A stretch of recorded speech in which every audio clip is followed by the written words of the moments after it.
Hello，丁丁。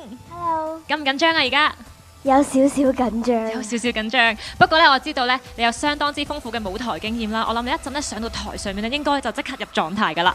咁我知道咧，你其實除咗擅長唱歌之外咧，仲擅長跳舞嘅喎。今晚咧會唔會帶俾我哋啲咩驚喜咁啊？我今晚會帶俾大家一個跳加唱嘅作品，係叫做 Uptown Funk， 哇希望大家會中意。跳加唱，好啊！咁咧，不如呢個時候咧，就將舞台直接交俾你啊！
哇！果然咧不出我所料啊，丁丁咧你一唱同跳之後咧，就即刻進入咗呢個狀態，好似上身咁樣樣啦。咁譬如我又想問下你啦，你啱先覺得自己嘅表現滿唔滿意先？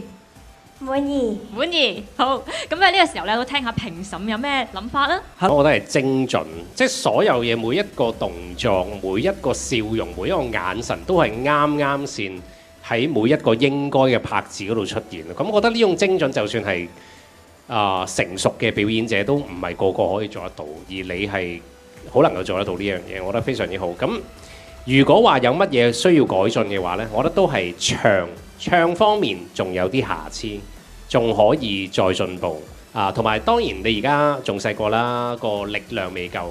咁我期待你一日當你再大嗰啲再進步啲，咁我覺得真係前途無可限量，繼續努力。多謝晒咁多位評審啊！我都覺得咧，丁丁咧真喺呢個舞台上面發光發熱啦。咁咧都好期待你之後繼續更加多發光發熱嘅舞台。